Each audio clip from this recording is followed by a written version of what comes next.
Thursday from 9 p.m. till 11 p.m. on GB News.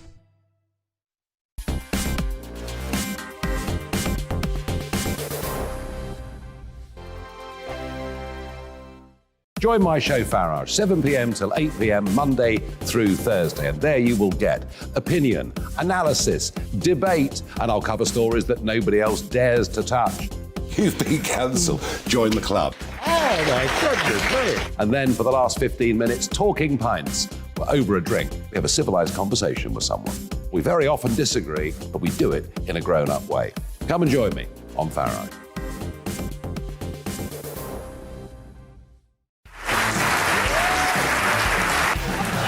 My name is Andrew Doyle. Join me every Sunday evening at 7 p.m. for Free Speech Nation. This is a show where we address current affairs and news stories of the week with the help of two wonderful comedian panellists. I brought in comics because I want to give it a lighter edge, and also they work for less. See you there.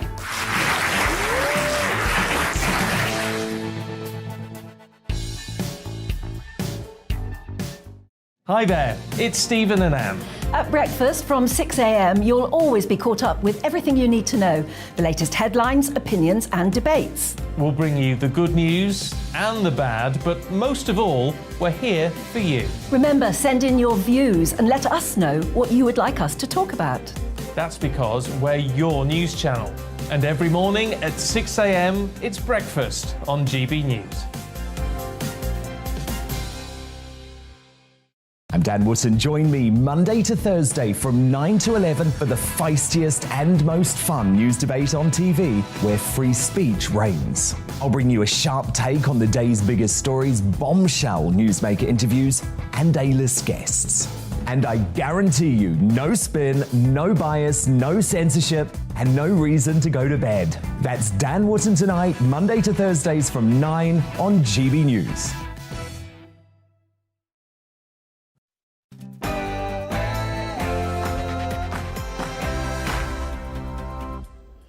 Hey, welcome along on tonight's Mark Steyn Show. The outgoing Prime Minister has some tea time advice for you. Meanwhile, back in the real world, the state is tightening its grip on your money and indeed is perilously close to abolishing the very concept of your money. Maggie Oliver is here to talk about the great national shame, the serial gang rape of English girls by networks of overwhelmingly Pakistani origin men operating with impunity in towns up and down the realm. We talk about it because so many politicians, policemen, social workers and media outlets refuse to. And excess mortality. In layman's terms, that means there are more people dying than there should be, which is pretty basic. And very few people seem interested in figuring out why. Kathy Gingell, Leilani Dowding, Alexandra Marshall, an all-star lineup. But you know, the real star of the show is you and your comments, and they're all the more important when we live in the constant swirl of a blizzard of lies. So do send them along. You can email me, gbviews at gbnews.uk. You can Twitter me at GB News. But first, as ever, the latest headlines with Polly Middlehurst.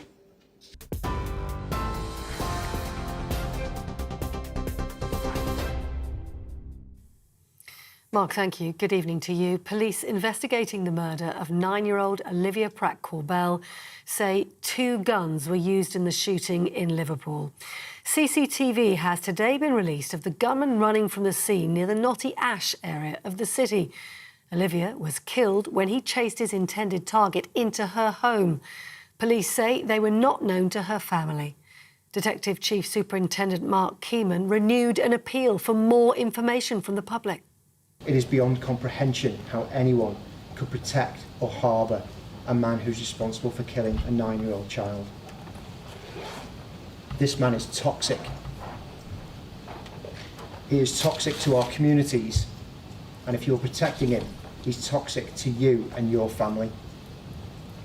I want you to place the loyalty that you have towards your family above the loyalty that you may have to this man. Well, in other news today, Boris Johnson has promised £700 million in funding for the Sizewell C nuclear power station in Suffolk. In his final major policy speech as Prime Minister, he said he was confident it would get over the line in the next few weeks. He believes the new power plant will help this generation as well as the next. This project will create tens of thousands of jobs, but it will also power 6 million homes. That is roughly a fifth, 6 million homes, roughly a fifth of all the homes in the UK. So it will help to fix the energy needs, not just of this generation, but of the next. And hoping to ease some of the pressure on energy prices, the Chancellor, Nadine Zahawi, who's in the United States, says he hopes G7 ministers will agree to a price cap on Russian oil exports. So I think if we can get this over the line, it will go some way to helping us make sure that there isn't an oil price shock next year, which will impact all of our citizens, of course. And I think we need to continue to coordinate and work together on gas as well. Tens of thousands of rail workers are to take part in another round of strikes as part of an ongoing dispute over pay. The RMT union has announced industrial action will be staged on the 15th and 17th of September. Yesterday, 2 other unions announced their members will also walk off the job this month. And finally, the Met Office says this year's summer in England ties with the record-breaking heat set 4 years ago. The country had an average temperature of 17.1 degrees. That record-breaking season also saw temperatures climb above 40 degrees for the first time in the UK. You're up to date on TV, online and on DAB+ radio. You're with GB News, where now it's time for Mark Steyn.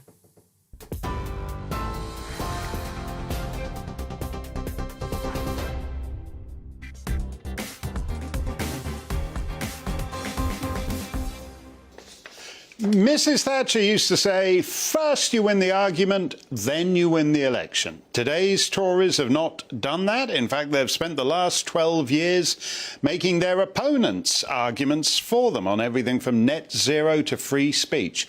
Boris Johnson is going out clinging to all the eco-twaddle, even though it has cost him his premiership and destroyed his 4-decade ambitions, and is completely at odds with Boris in his pomp, who thought the global warmongering was all codswallop, as he told me over a very convivial lunch in Doughty Street. Now he's swallowed the codswallop. If you have an old kettle that takes ages to boil, it may cost you £20 to replace it. But if you get a new one, you'll save £10 a year for every year on your £10 a year every year on your electricity bill. And I'll save £10 a year every year on my electricity bill. Wow, so that will reduce my electricity bill. Let me work this out. From £7,700 to just £7,690, according to the latest predictions of the price. Happy days are here again. I feel like dancing like a Macarena-crazed Londonderry constable. Where do I go to sign up? The result of 12 years of a right-wing party making left-wing arguments is the rubble you see all around, from the laughably misnamed health service to the woke constabulary to next year's 5-figure utility bills to this year's excess mortality. As we said, that's dead bodies piled up with an extra 1,000 a week all spring and all summer long. Liz Truss is going to have to buck a 2-century trend. That's basically the entire Democratic era. Actually, more than that.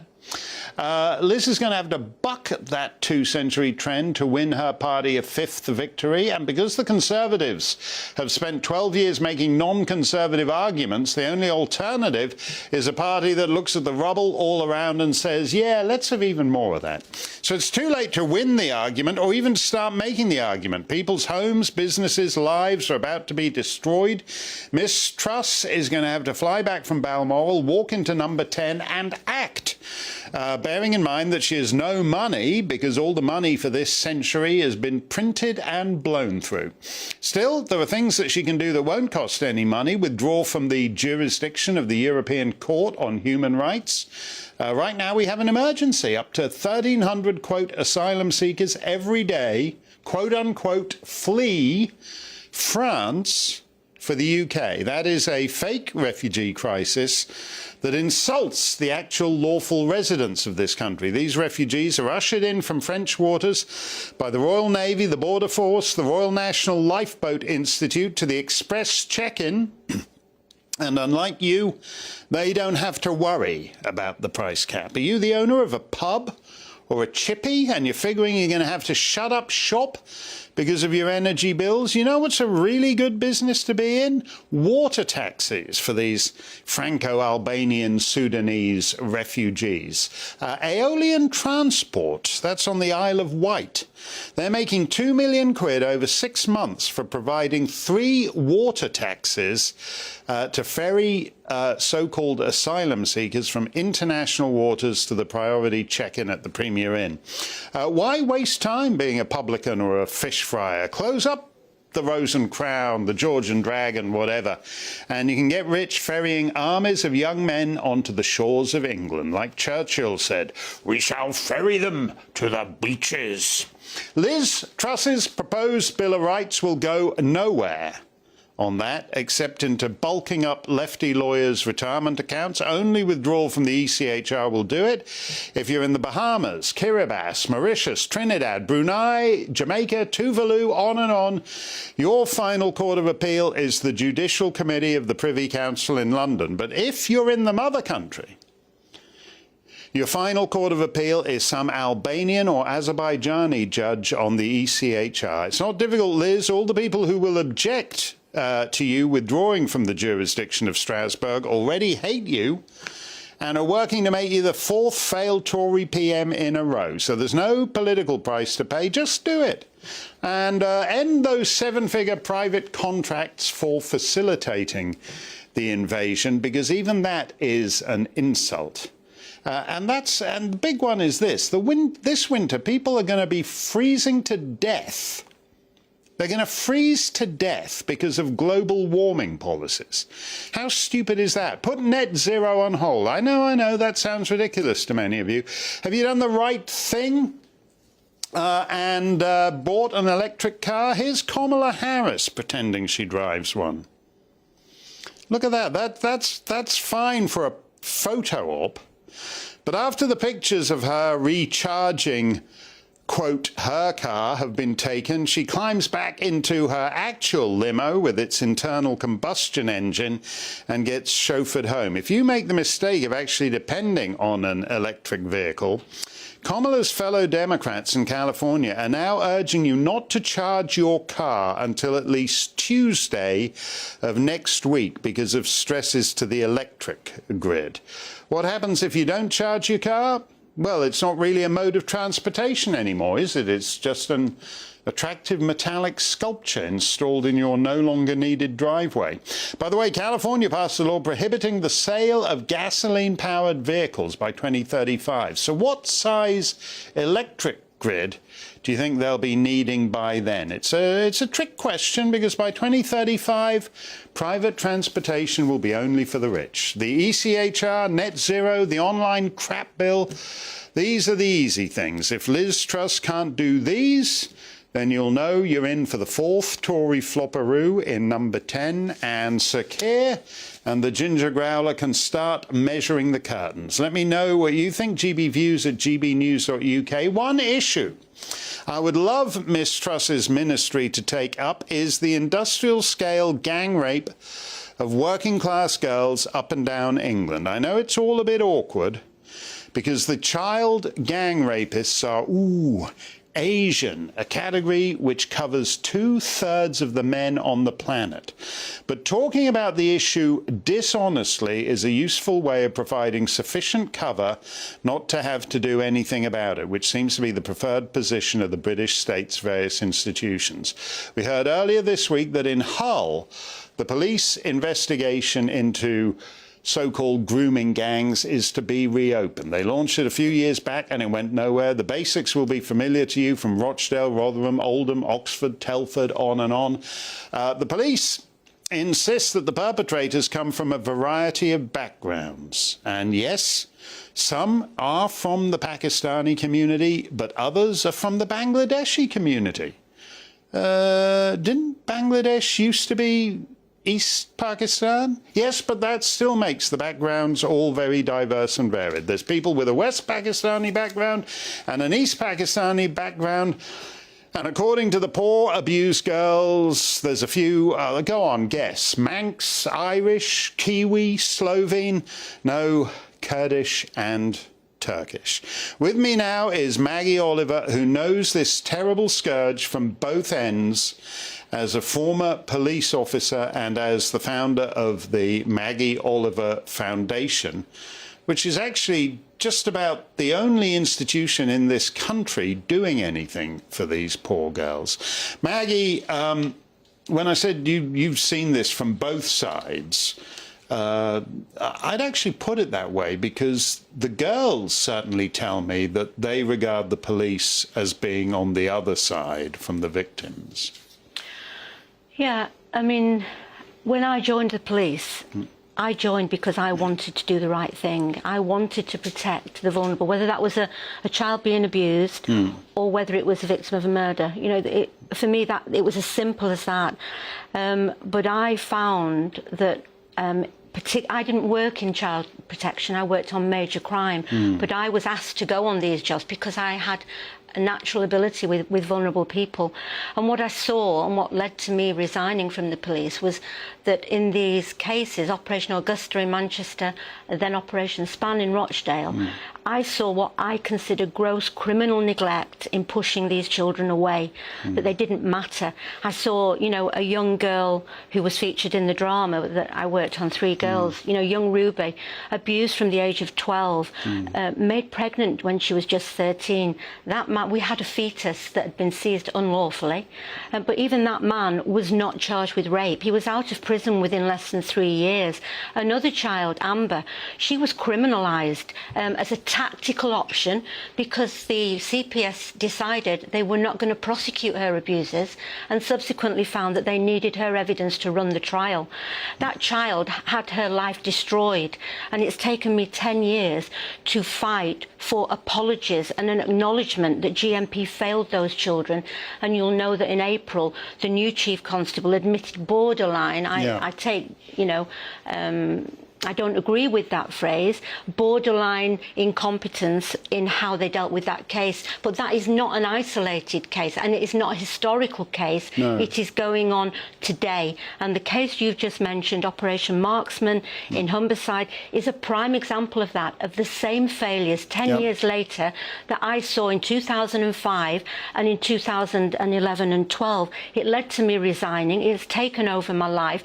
In the foundation, we are now supporting survivors, and we are advocating for those like the girls in Huddersfield, in Humberside, who were being ignored and abandoned and judged and failed by Humberside police. They came to us and we took their case up. We went to Humberside police.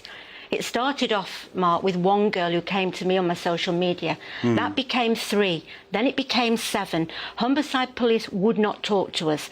We went to Operation Hydrant. They didn't acknowledge our referral. There was a really good journalist, John Austin from the Sunday Express, who supported the girls.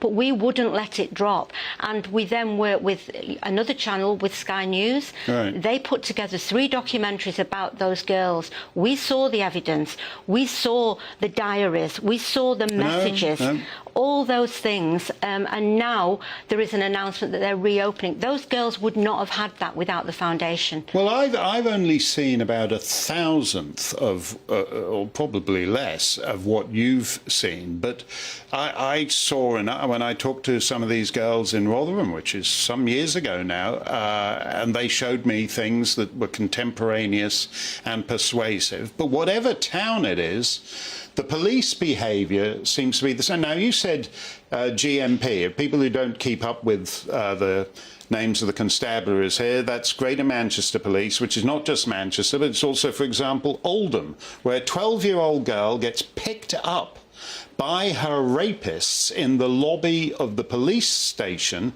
after the desk sergeant has turned her away because he doesn't believe she's been raped, so he tells her to push off, and a couple of other rapists pick her up and rape her some more.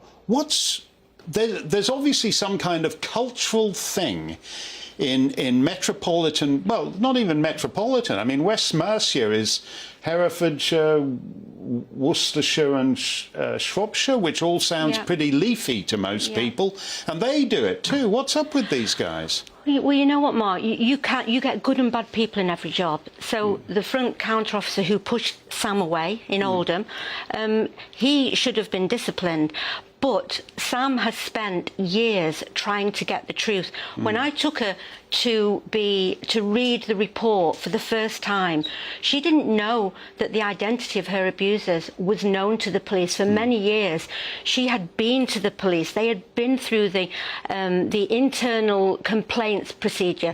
The council had lied to Keith Faz and the Home Affairs Select Committee. It took the independent review, and she was blocked out of that review, as was every other victim in Oldham. But I knew Sam, and I took her to that review. She was heard, and her story is the only one that actually is the voice of a victim in that report. And it's the silencing of these victims that we in the foundation are trying to address. Well, that's obviously deliberate, isn't it? They say, oh yes, don't worry about this, we're going to have an inquiry, we've got some baroness with time on her hands who's going to head the inquiry, and then the first people to get shut out of the inquiry are these poor girls. You know, you've hit the nail on the head, because I was an accepted, a non-institutional core participant in Alexis Jay's ICSA strand of the National Abuse Inquiry, looking at organised networks. There was me, there was Harriet Wistrich from the Centre for Women's Justice, there was Parents Against Child Exploitation. We were all excluded from that, as were victims. So you've got a report there, a national report, that was, the terms of reference were wrong, the victims were blocked out of it, and you've got to question why. And in the foundation, we see this every day. I've got a case now where there's a girl, a very well-known girl actually, she's in the public arena. She has been horrendously abused. She has tried to report it to the police, to Greater Manchester Police. She has been blocked at every case. This involves actually a very senior police officer involved in her abuse. We have advocated for her. Greater Manchester Police would, just let me finish, would not investigate. We have taken it forward, and the IOPC are now investigating that case. But one of my senior team members himself is being intimidated. Police officers have turned up on his doorstep. There's been an anonymous referral that he is assaulting his children.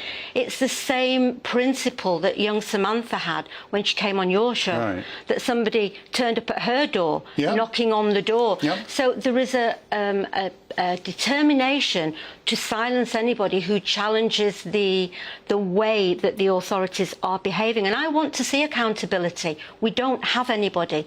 Nobody has yet been held to account for 20 or 30 years of failing these children. It is still going on, and to the best of my knowledge, the foundation is the only place that is independent, that is not funded by these organisations, that is advocating for the thousands of victims throughout the country who are being silenced, and they are powerless. Why do you think then that you know, because I've met enough of the well, not enough of them, but I've met girls from several of these towns now over the last 6 or 7 years or whatever it is. And I don't understand why the obvious position for any sentient creature is not to be on the side of the girls. Instead, these networks, they're networks and they're organised around things like the taxi firms or the hookah bars, so they're operating in plain sight. What the hell is... I take it these policemen don't actually want to gang rape girls, but at the same time, they look at the girls and they look at the gang rape networks and they incline to the side of the gang rape networks. Why is that? You see, I don't blame individual police officers. I blame those at the top. And I go to the government because, you know, years ago, I know that the Home Office sent out a circular to all police forces not to investigate these crimes. That was an official... is that Home Office? The Home Office, yeah. Do you know who sent that out? I believe it was under the Labour government, which was... it was Keir Starmer wasn't the good... so it was Blair or Brown? It was Gordon Brown. Okay. That is my information. So when that kind of a message comes down from the government, chief constables now are actually... They're not independent. They are political pawns. They are doing the bidding of the government.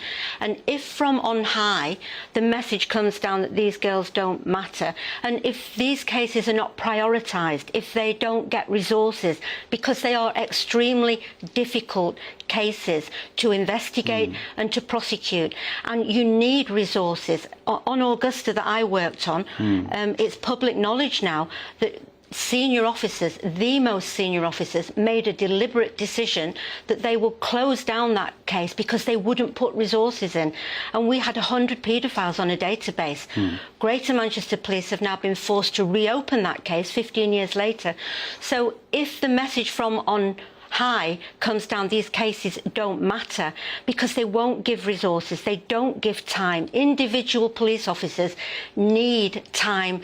These gangs are so sophisticated, Mark, they have been allowed to develop over 20 or 30 years. They know how to avoid being caught, and the stark truth is that the authorities need to put resources in, they need to prioritise it, they need people like me who care about the victims. They need to gain the trust of the victims, and that takes time. What about the position? We had a councillor from Oldham on the show a couple of weeks ago, and his position was that this is simply an electoral calculation by the councils that run these towns, that the Pakistani community is an important voting demographic for them, and regardless of who's a rapist and who's not a rapist, they don't want to offend the community as a whole. I think in the past, I think that was absolutely part of the decision making, because when I was in Greater Manchester Police, we had what was called an IAG, an independent advisory group, and that was made up of members of the community, and they didn't want to rock that boat. But I think it goes far further than that now. I think this is about saving money, saving resources. I do think that there is an element of that tiptoeing around. But for me, I don't care where a child abuser comes from. I don't care if it's a priest in the Catholic Church. I don't care if it's a Pakistani kebab shop owner. I don't actually care if it's somebody, you know, in the royal family. For me, the law says that you cannot have sex with a 12-year-old child or a 13-year-old child. And when you have a victim that wants the police to investigate and prosecute, that is what you do. And you follow the line of evidence. You follow the chain of evidence, like Operation Marksman.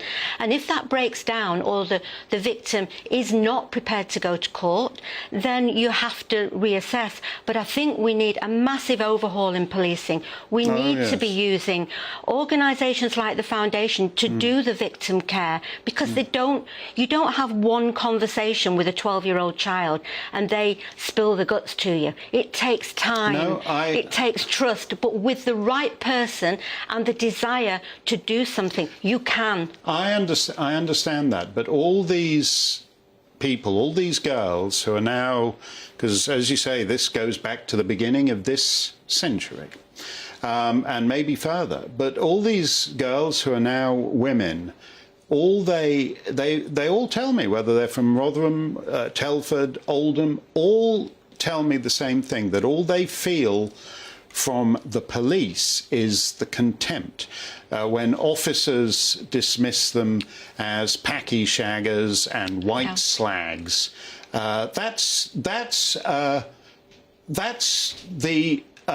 constabulary's position on the victims of this thing. How are they going to solve crimes if they think these girls are basically just, quote, packy shaggers who are asking for it? And that's what I'm saying. You need somebody who's got empathy, who understands that these are victims. They need somebody to fight their corner. And the first point of contact has to be somebody who understands that and who will be on their side. But you know what I would like to do? You're quite right. This is partly a cultural issue within the police, but also within the Pakistani Muslim community.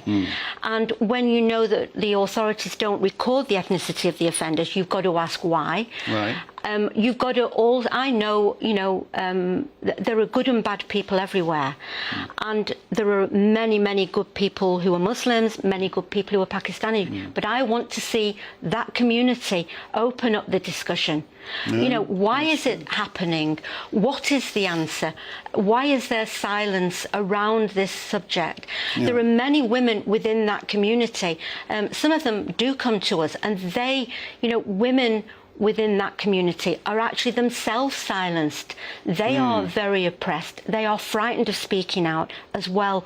But we really need to open up the debate as a country and understand why.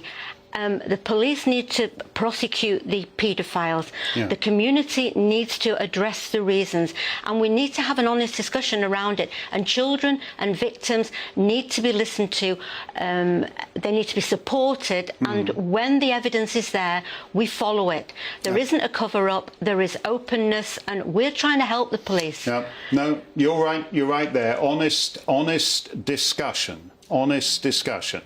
And that's what we hope to keep going on this show, notwithstanding Ofcom complaints and the like. Thank you very much, Maggie. You're doing tremendous work in this field. It's vital. It's a lonely, apart from all the rape and everything, the isolation of these girls is also horrible and only makes things worse. So what you do is vital. Great to see you, and keep on at this. We'll get to your comments next. GBViews at gbnews.uk. Plus, Leilani Dowding, Kathy Gingell, Alexandra Marshall. You won't want to miss any of them. All straight ahead on the Mark Steyn Show. Don't touch that dial. We're coming right back.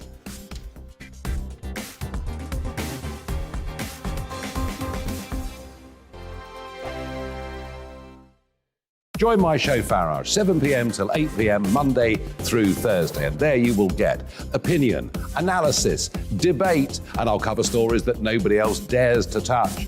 You've been cancelled. Join the club. Oh, my goodness me. And then for the last 15 minutes, talking pints. We're over a drink. We have a civilised conversation with someone. We very often disagree, but we do it in a grown-up way. Come and join me on Farage.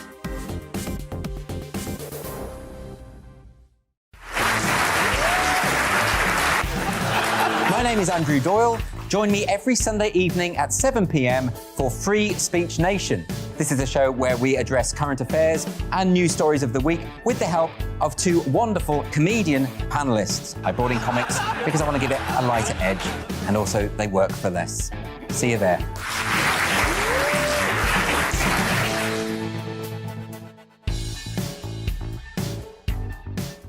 Hi there, it's Stephen and Anne.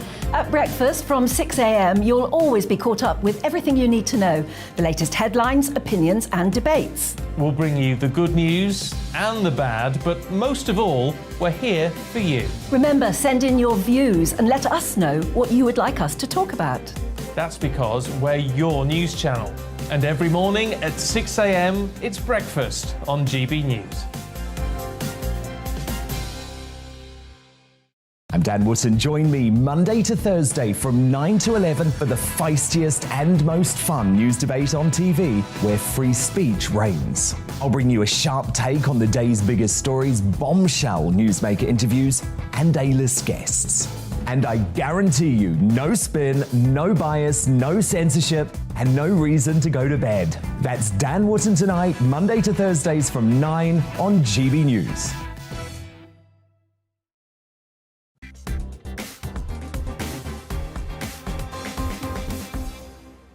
GB News is the People's Channel, so let's channel the people. We wanted to know whether these poor girls up and down the land will ever get justice. Jonathan says, no, like everything else, our justice system is broken. Callum says, not via the British legal system. I hear rumours that revenge is replacing it in such towns. Harry says, highly unlikely. We've become a weak country, concerned only with kowtowing to minority groups. Steve says, not while everyone is treading on eggshells in case a minority group becomes offended. You know, they ought to make tiptoeing on eggshells an event in the Commonwealth Games, because I think England could actually take that gold medal fairly easily. Do you remember the last big meltdown, 2008, Lehman Brothers and all that? A lot of Greeks took their savings out of Greek banks, hopped in the car, drove north and stuck the money in a German bank because they figured it would be safer there. But that was almost a decade and a half ago now, in a world where quaint concepts such as, quote, your savings were still broadly recognised. What if the state decides it doesn't really want you withdrawing your money and walking it around to wherever you decide you're going to park it? Leilani Dowding is back with us, and we're always thrilled to see her. And Leilani, you went to the bank the other day. I did. I wanted to take out a bit of money. It wasn't a huge amount. I mean, it wasn't a small amount. It wasn't massive. So I walked in, asked if I could withdraw, and they said, well, we need to fill out some forms. What's it going on? So this is money in your bank account. They're not giving you a loan. This is your money. What's it for? And I think my face was just like, what? And then I started going into like, why do you need to know? Next door, there was a girl telling me she was going, telling a cashier she was going to Turkey for some teeth veneers. So I guess she was having the same issue. I wished I said I was off to play alongside Hunter Biden. But, you know, I didn't. I was just very confused. And they said, well, we're sorry, the government, you know, the government need to know. We need to know where the money's going, and, you know, it could be money laundering. You were taking out like $250,000, were you? Yeah, loads. No, just see, what level does this crack in at? Low four figures. Low four figures. So in other words, less. This is you, Boris Johnson, with your 10 quid off your rebate for a kettle every year. This is actually less than the price cap is now. So you're saying if it's like $4,000, and the price cap's predicted to be 8,000 by April, so it's like half your electric bill. Exactly, and apparently that's too much. So I went in and I said, okay, so in order not to fill out the forms, how much can I take out? I'll take it out in 2 transactions. What I'm buying, I'm not going to buy till next week anyway. Let me take it out in 2. So we can't tell you. I said, you can't tell me. I said, OK, what about this amount? They said, OK, you can take that out.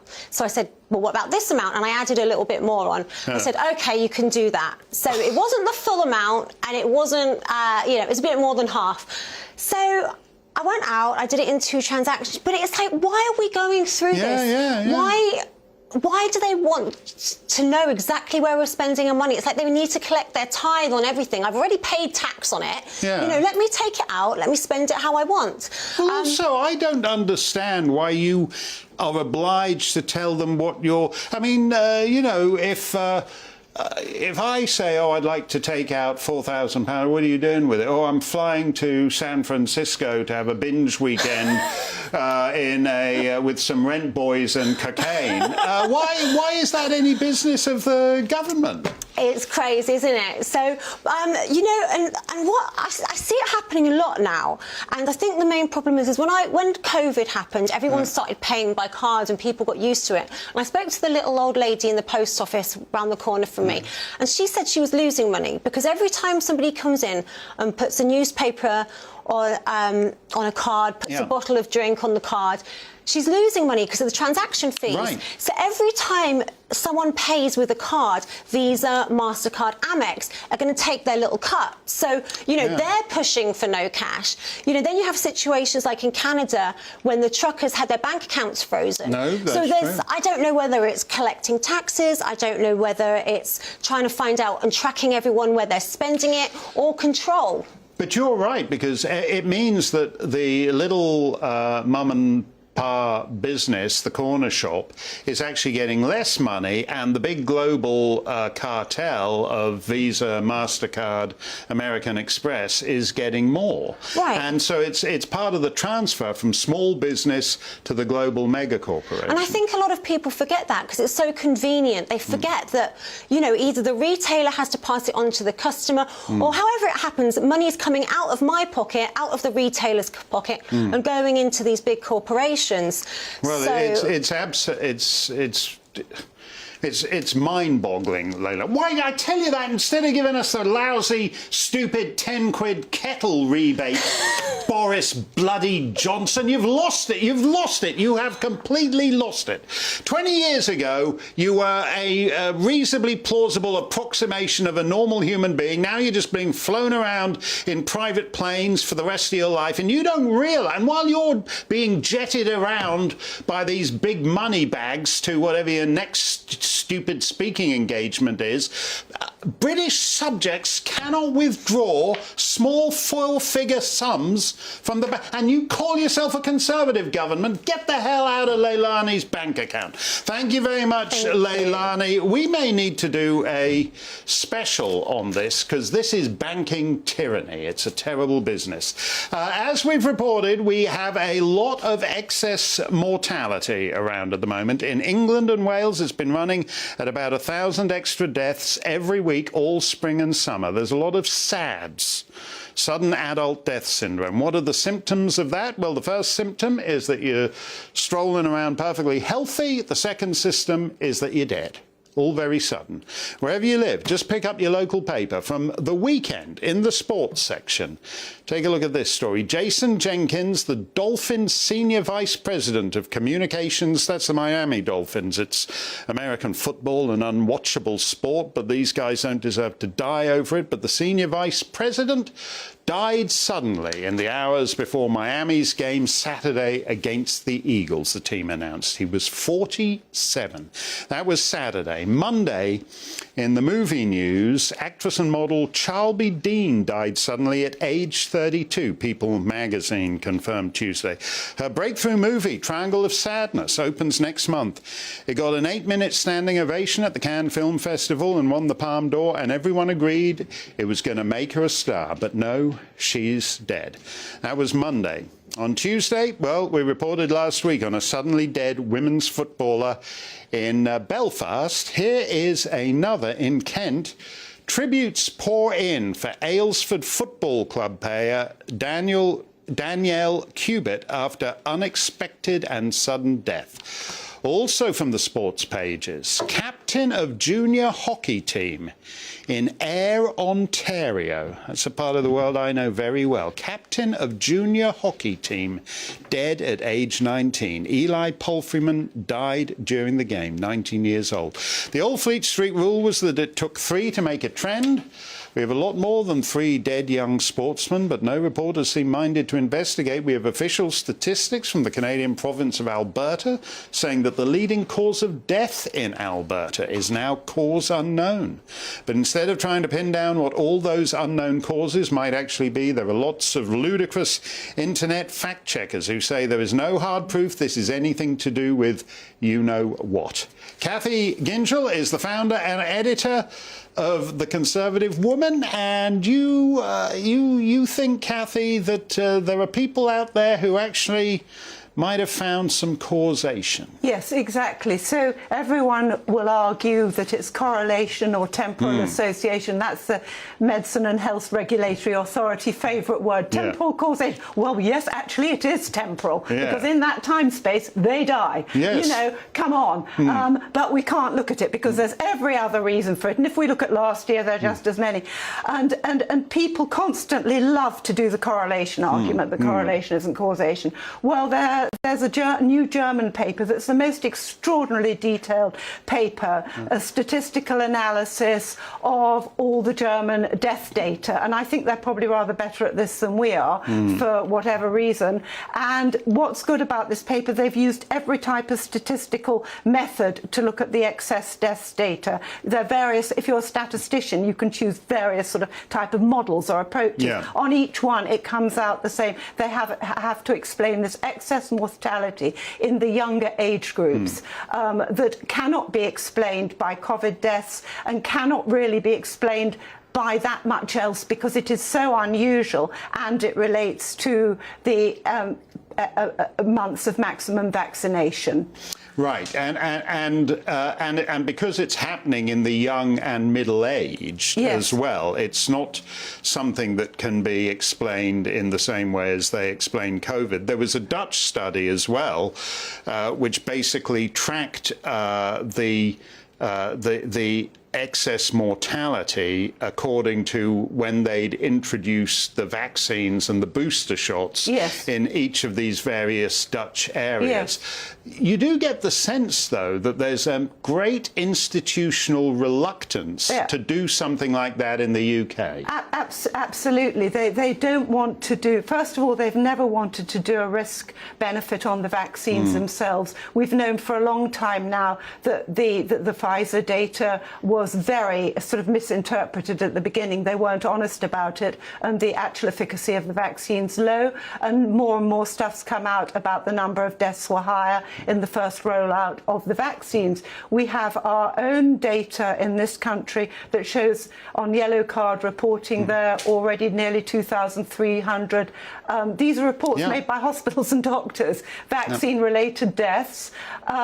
We suddenly find we've got 6 adolescent deaths slipped into the MHRA tables. And this is where the German study is so interesting. It's the age groups. I mean, in this country, they don't even want to give us full age breakdown of death. No. I mean, they're really reluctant to give us any of the data that we need. And it is an institutional reluctance. And shockingly, the mainstream media's gone along with it. So it's left to social websites like ours to try and get investigating on what's happening. But there are, for example, it's not hard to find out, there are far more, well, you know, it depends how you define far more, but there are more dead teens than there should be. Yes. That's a terrible thing for any parent to, like the parents of that 19-year-old hockey player.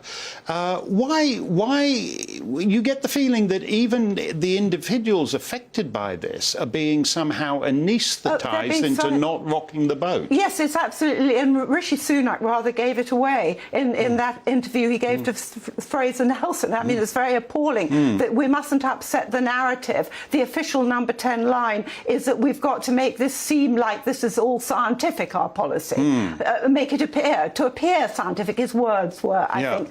Well, it hasn't been scientific, because if it was scientific, once you began getting 10 times the number of vaccine injuries than any other previous vaccines put together, the alarm bells should have been ringing, and somebody should have been monitoring this. They haven't been. They say they are, but there's no evidence that they're doing it in any way systematically. But so last year we had all the athletes' deaths, and these carry on. Suddenly they're dropping dead. Everyone says, it's just complete coincidence. Well, this was ridiculous. Anyone looking at statistical tables of athletes' deaths going down over the years, sure, this was absolutely unexpected. I mean, it was far higher than before. Then you get the sudden deaths. What do they call it? Sudden adult death syndrome. But it's I mean, we just did, I guess you would call them minor celebrities, but they're prominent actresses, promising young sportsmen.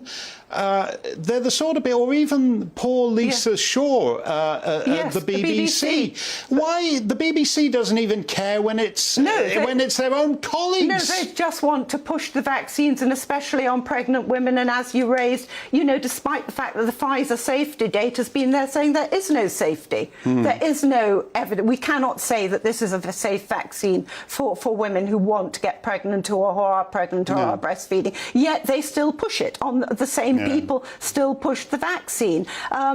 When will there be Operation Backtrack? We're beginning to see Operation Backtrack on lockdown. When will there be Operation Backtrack on vaccination? Round the world, there are excess deaths. It's not just this country. No. Round the world, there's declining fertility, and round the world, there are more stillbirths. There are more stillbirths in this country. That was shown in the German study. I mean, isn't this enough? Isn't this enough for a decent health minister? We've got a new health minister. They don't last long, these guys. Why don't you make a difference instead of giving you £10 kettle rebates? Thank you very much, Kathy. I'd just like to have a little soupçon of conservatism from an alleged conservative government. This is a terrible thing, what we're doing here. Dead children, dead teenagers, dead people in their 20s, 30s, 40s. It's terrible. Thank you very much, Kathy. It's always great to see you, even in trying times. Stump the Steyn looms. You can ask me anything. And to go back to Leilani's problems, even if you can get the bank to cough up the cash, can you do anything with it? Alexandra Marshall is here. Stick with GB News. We're coming right back.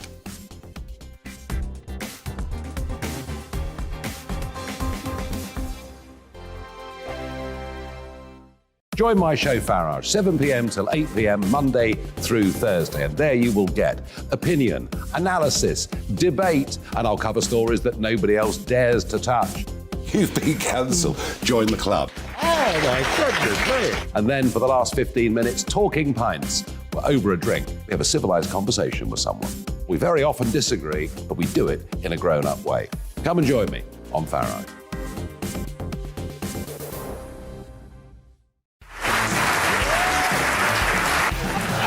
My name is Andrew Doyle. Join me every Sunday evening at 7 p.m. for Free Speech Nation.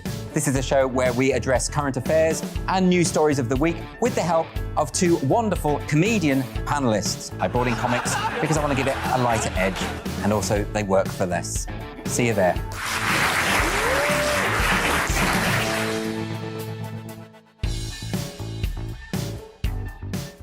Hi there, it's Stephen and Anne. At breakfast from 6 a.m, you'll always be caught up with everything you need to know, the latest headlines, opinions and debates. We'll bring you the good news and the bad, but most of all, we're here for you. Remember, send in your views and let us know what you would like us to talk about. That's because we're your news channel. And every morning at 6 a.m, it's breakfast on GB News. I'm Dan Wootton. Join me Monday to Thursday from 9 to 11 for the feistiest and most fun news debate on TV, where free speech reigns. I'll bring you a sharp take on the day's biggest stories, bombshell newsmaker interviews, and A-list guests. And I guarantee you, no spin, no bias, no censorship, and no reason to go to bed. That's Dan Wootton Tonight, Monday to Thursdays from 9 on GB News.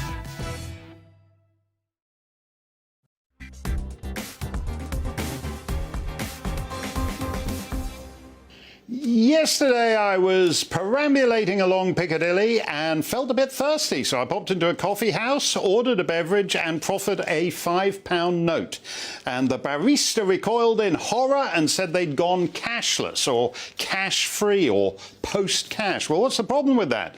Oh, sure, as Leilani was saying, if you do something controversial, like, say, express support for the Canadian truckers earlier this year, then Her Majesty's government in Ottawa locked locks you out of your bank account and none of your cards work. So the barista is scoffing and saying, no decaf macchiato with extra sprinkles for you, you Canadian trucker supporting deadbeat.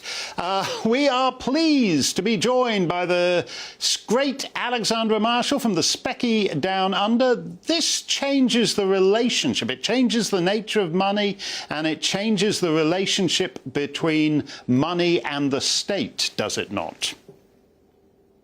Of course it does. And protecting cash is going to be the social war of the century for those of us who like to be free. As the economists who don't like freedom like to say, cash is basically printed liberty. And a lot of people understand that cash has something to do with freedom, but they're not quite sure why. And it goes back to ancient Rome, where the old powerful political families had power because they had wealth. But this is like the state turning around to everyone saying, we can have your treasure, but we're going to keep it in the Senate Treasury. And that's how you don't have power, because the government, through a digital economy, has absolute power over everybody's finances. In free societies like Australia or like Britain and Canada are meant to be, is there any pushback against the age of digital currency? Well, interestingly, in Europe, where we have the actual figures coming through, there's been a resurgence in cash use in the last 5 years. I think people can feel that something is going wrong, and in times of crisis, like they bury gold bars in the ground, they are taking out more cash and using cash. With Australia, however, we're so naive. You saw it in COVID. We were locked down and we didn't do much about it. Well, we're the same with cash. We're not hanging on to it as strictly as we should be. And we've got a real problem, because instead of passing legislation to ban cash, our government, first through the Liberal government and now through our Labor government, are basically, they've got an economy 2030 plan where they want all businesses to be digital by then. So they don't have to actually pass legislation. They just have to suggest to businesses they don't want them to take the money anymore. And if businesses won't take your cash, well, it's effectively a cashless economy.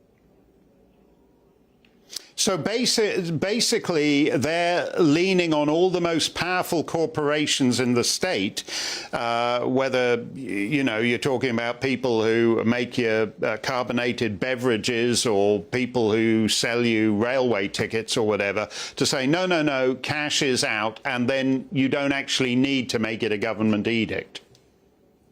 Well, we actually did have some pushback when our big supermarket chains tried to go cashless. They thought it was going to be a great thing, and there was a massive public backlash against it, and they had to retract. But it's been about a year, and they're having another go where smaller cafes, like you said, in Britain, well, they're just trying to see if they can go cashless and see how far that goes.